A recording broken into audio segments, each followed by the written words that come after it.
Right now, out in the middle of the ocean, over 5,000 people are trapped aboard a moving steel city. They have no grocery stores, no food delivery apps, and zero option to close for the night.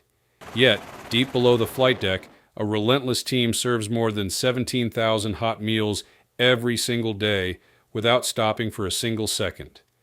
How do you run a kitchen that never sleeps while pitching through 20-foot waves months away from land?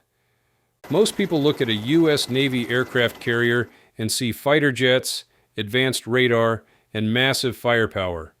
But none of those multi-billion-dollar systems can launch if the humans operating them are starving. The kitchen aboard a warship is not a luxury. It is a high-stakes military operation where a single mistake can break the ship's entire mission. A fully deployed Nimitz-class or Ford-class aircraft carrier carries between 5,000 and 5,680 sailors, pilots, and support personnel. Feeding an entire town is hard enough on land. Doing it inside a steel hull floating in international waters is an entirely different level of madness. The Navy does not call this place a kitchen. It is called the galley, and it operates on a non-stop, 24-hour cycle. Because the ship never stops working, the galley never stops cooking. There are 4 distinct meal periods every single day. You have breakfast, lunch, and dinner. But then comes the 4th meal, one that most civilians have never heard of. Mid-rats, short for midnight rations. Mid-rats is served from midnight until 2 in the morning. It feeds night shift workers, jet mechanics, and flight deck crews who just spent 6 hours in freezing winds or scorching jet exhaust. If you drop a hot tray of food at 2 in the morning, those sailors keep going. If the kitchen fails, the warship slows down. The people carrying this massive weight are culinary specialists and food service attendants. Culinary specialists are trained military chefs who manage inventory, operate heavy machinery, and oversee strict food safety. Food service attendants keep the line moving, sanitize surfaces, and manage distribution. Together, they keep a continuous supply line moving from raw ingredients to hot plates. But the hardest part of this operation actually happens weeks before the ship ever moves an inch. You cannot simply run to the store when you run out of milk at sea. Planning for a deployment begins weeks before the carrier leaves port. Logistical officers calculate exact caloric requirements based on crew size, climate, and physical workload. The daily targets are intense, roughly 2,850 calories for men and 2,100 for women. These are not arbitrary numbers. Sailors climb steep, ladder-like stairs dozens of times per shift and spend hours lifting heavy ordnance or working near boiling jet engines. Loading the ship before departure is a massive physical effort that takes days. Floor-to-ceiling walk-in freezers are packed tight with tons of frozen meat, chicken, and vegetables. Dry storage holds thousands of pounds of flour, canned goods, and rice. Fresh produce is loaded last because it spoils first.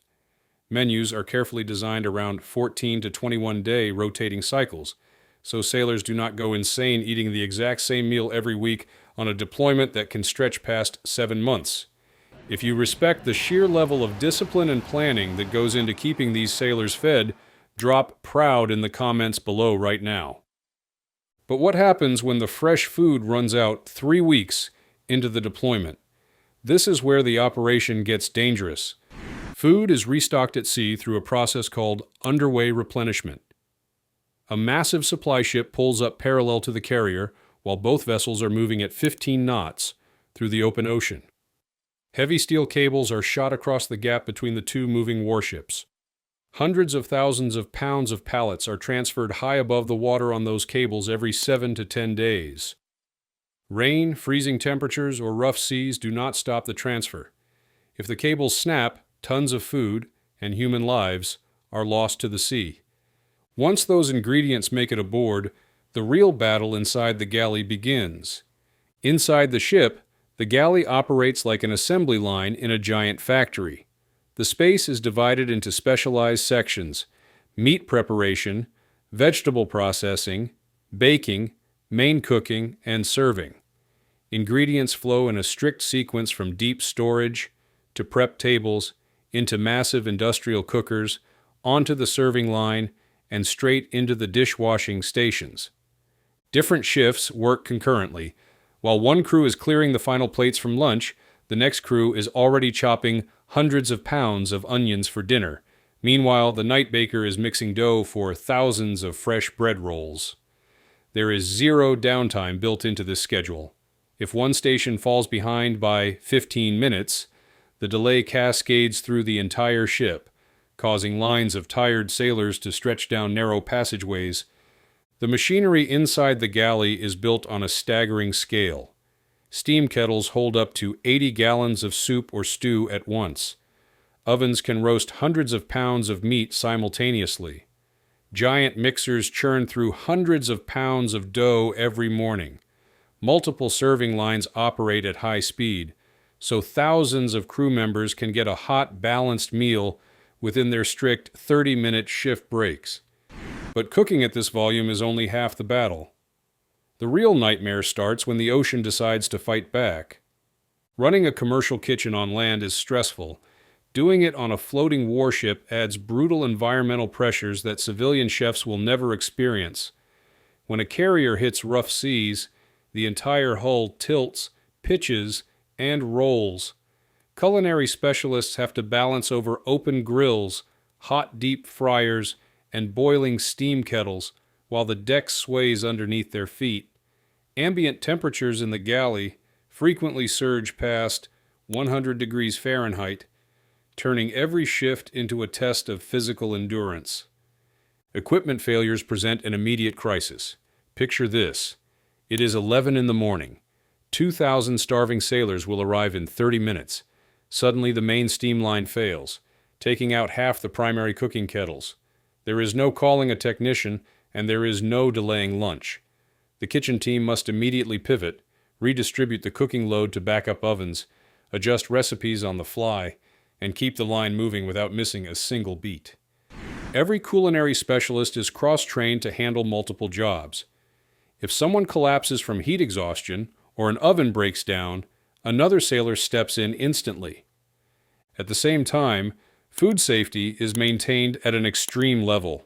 In a tight, enclosed environment carrying thousands of people, a single outbreak of food poisoning could disable an entire warship and compromise national security. Freezers are monitored 24 hours a day, surfaces are disinfected continuously, and inventory is rotated strictly to guarantee that nothing expired ever touches a sailor's plate. But keeping people fed is only half of what this galley actually does for the ship.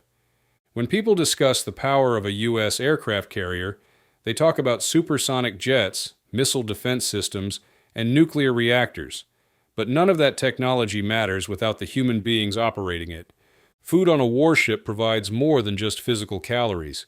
It is the primary driver of crew morale. For sailors spending 7 straight months away from their families, trapped inside a steel box with no privacy, a warm meal is often the only comfort in their day. Holiday meals like Thanksgiving become massive events aboard the carrier, complete with whole roasted turkeys, traditional stuffing, and incredible effort from the entire galley team.